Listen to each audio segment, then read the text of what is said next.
Okay, you guys, let's just actually cross this out. I don't care. Here we go. On this picture, what about my local maxes? Where are my local maxes on this little cutie? A and E, I agree. Absolute min. Absolute max. Just a local min. D. Okay, here's what I want you to notice. Here's where you're like, dude, I've talked about this since Algebra 1. I agree.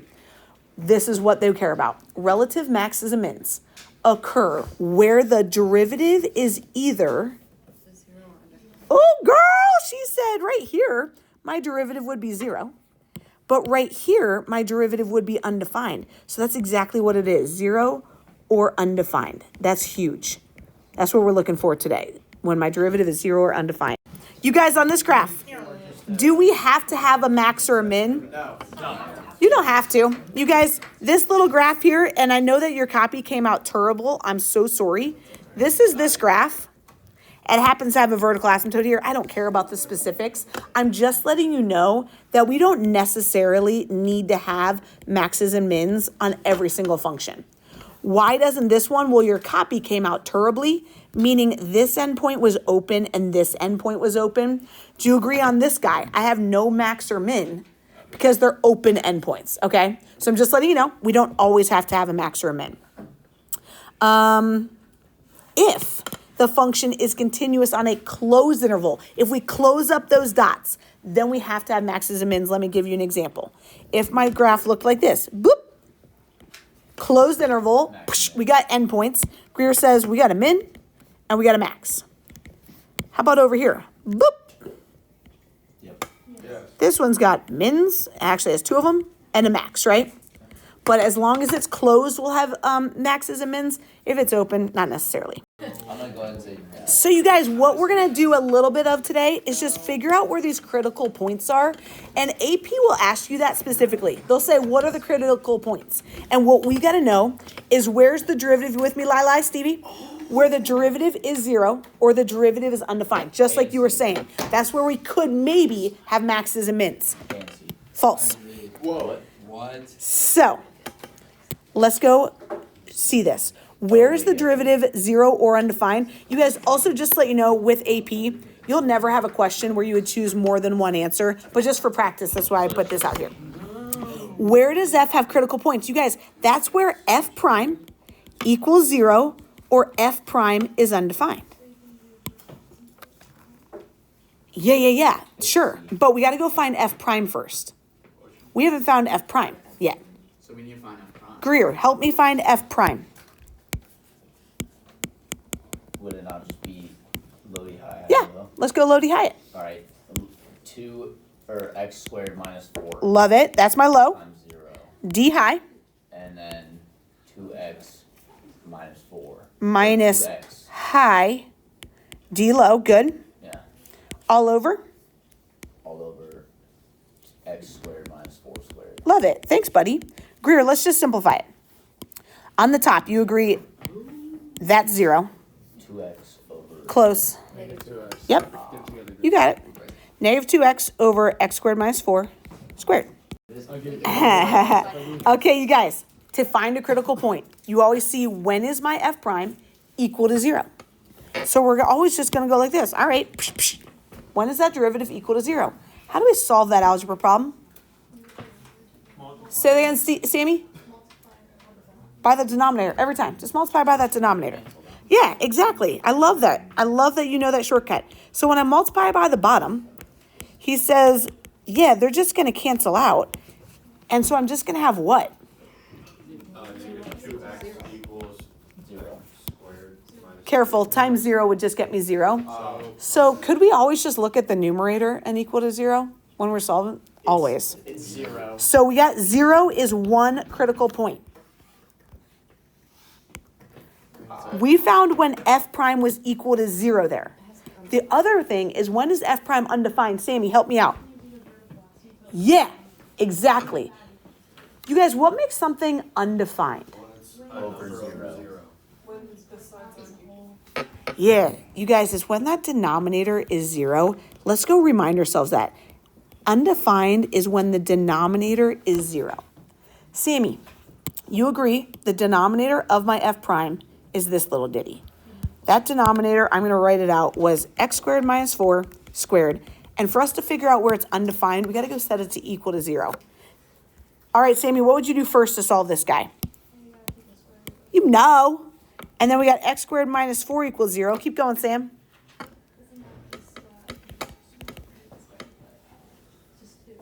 Well, what's the square root of 4? Plus or minus? Yeah, see. Yeah. You guys, so we have 2 more critical points. 2 and negative 2. Oh, here we go. We're going to try it again. Critical points. Again, just let yourself know. Okay, that's where f prime equals 0 and where f prime is undefined. Who's finding my f prime for me? I got you. Go ahead, Nels. Okay.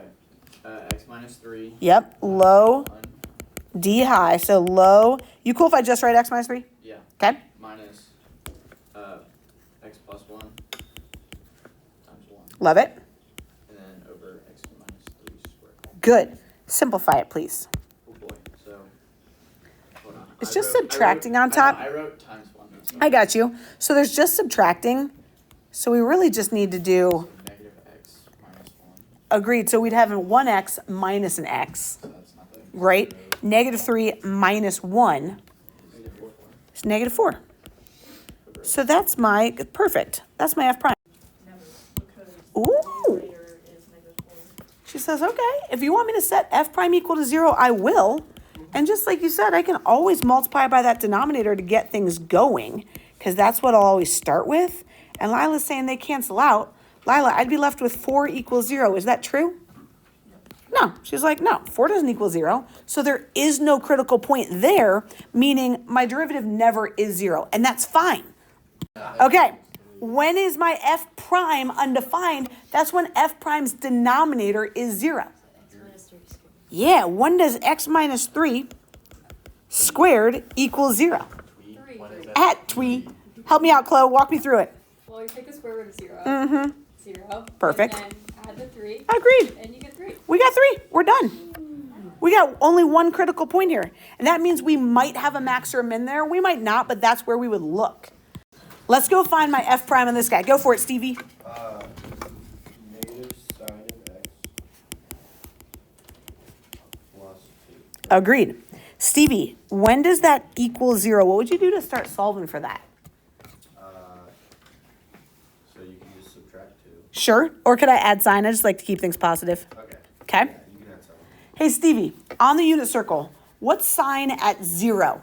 Sine at 0 is 0. Good. What's the sign at pi over 2? 1. And then here? 0. And then down here? Negative 1. So sine goes as big as 1 and as low as negative 1. Is it ever going to equal 2? No. Nope. So we're just like, boom.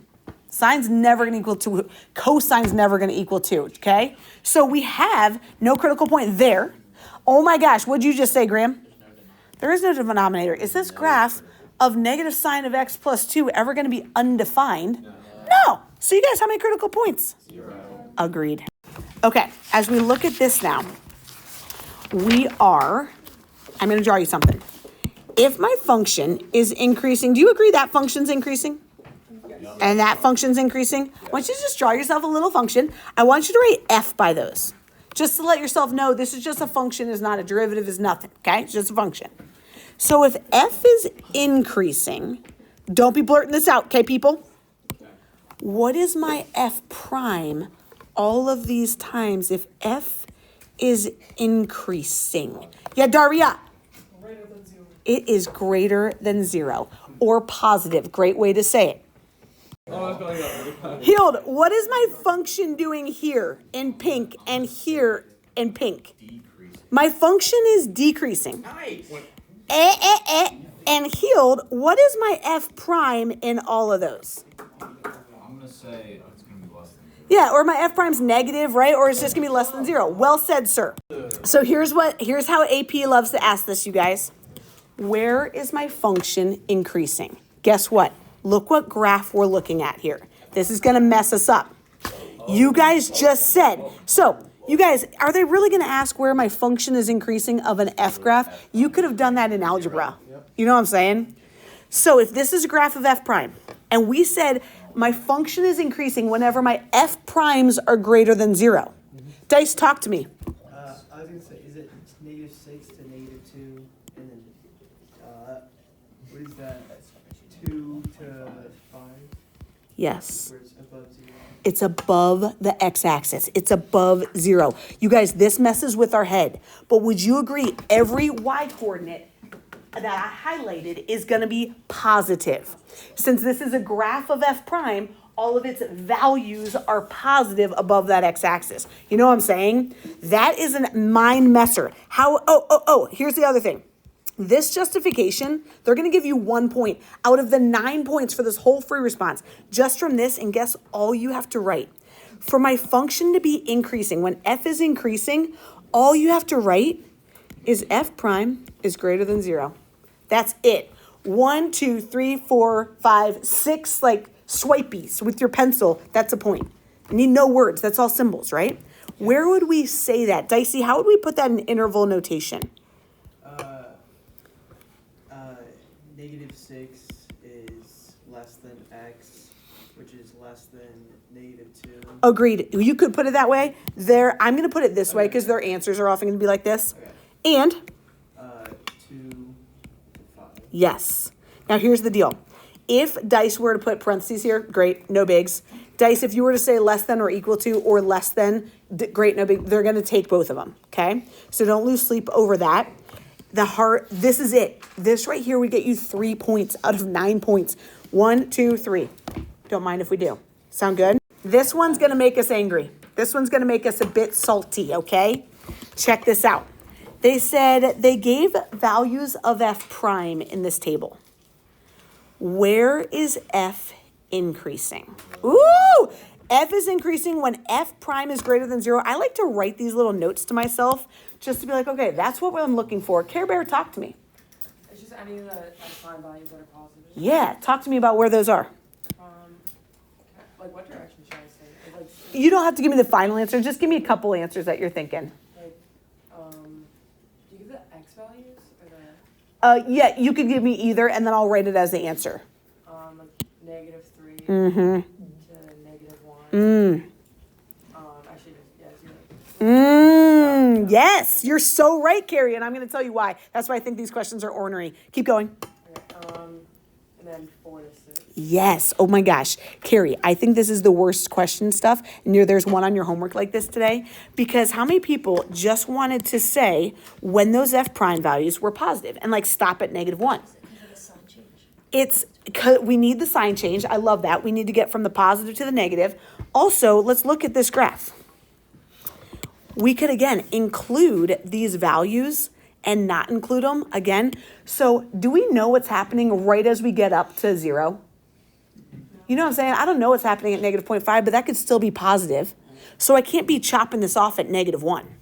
Okay? So our final answer, Carrie, you said this so well. I'd kind of go dice style on this one. Well, if we went interval style, we could say -infinity to 0, or we could just say x is less than or equal to 0, okay? And then we could also say from 4 to infinity, or x is just greater than or equal to 4. Either of those would be great. The graph of f. Ooh, this time they gave us f. We're back to like algebra 1. For which of the following functions, now we're back to calculus, is f prime not only positive, but also increasing? Here's a graph of f. What is f prime here? Negative at A. What is f prime at B? Undefined, not differentiable. What's f prime at C? Positive. As I keep going, though, what would my f prime be approaching? 0. So it would go positive to 0 actually means we're decreasing, right? What's D? F prime at D? Is negative. F prime at E is positive. Does it keep getting bigger? Yeah, good job. I'm skipping this one for right now. Look at 87 instead. And grab your calculators if you would. I jumped to 87 just for my people. So you guys, look what this says. It says, hey, G prime is given. Okay, they gave us some G prime. Ooh, and they changed my window. Where is G decreasing? What do I need if I know I got G prime? G is decreasing with G prime is, Less than 0. that's what I'm looking for. We're looking for when G prime is less than 0. Guys, I need everyone to go to their Calci. Let's go graph G prime, and you got to change that window. Do yourself a favor, and I want you to sketch. You guys, sketch. I don't need anything specific. He'll put it away. I want you to sketch what this graph looks like, and I'm going to let myself know that's G prime. I was not specific. I wasn't great at all. I gave the basic shape. Because what I want us to have in our tool set is where would I look for this for G prime to be less than 0? Under the x-axis. I could not have said it better. She's saying, I want to know this pot here. Maybe that plus 0 minus helps you. Labeling this as G prime is really important. So let's go find the zeros. Well said, Greer. We got to go find these zeros here and here. For the left one, I got 0.707. Yep. Yeah. So that'll give you one option with that. Touche. And we want from 0.707 to the right of it. And when we get that other 0, it would be 1.225. Well said. That's a good time saver. Yep, this is good. I love my third period so much. This one's going to rock your world. I want to try 88 right above it. This is the last one for the day. The first derivative is given. They gave us f prime. Where is f increasing? How would we say that? Say that again. F prime is greater than 0. Well said, girlfriend.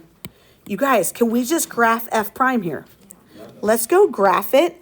You guys, we might just need to go zoom standard to get out of that funky window. 2e to the negative x. And then over. I'm going to just do zoom 6 since I had a funky window before.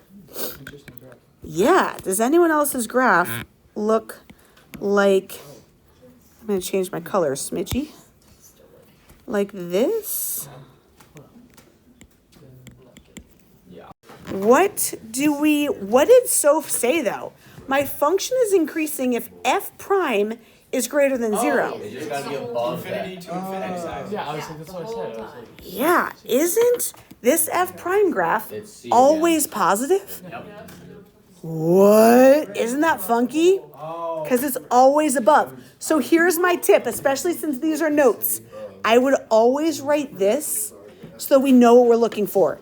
I'd also throw the sketch of the graph on here with letting yourself know we're looking at f prime. This is super helpful. And does that not mess with your mind? That the answer to this is negative infinity to infinity because it was above that x-axis the whole time. Whoa. Okay, here's what we're looking at. In your homework, if you would pack it, I'm looking at pages 2 and 3. I'm asking you to do 3 problems in total.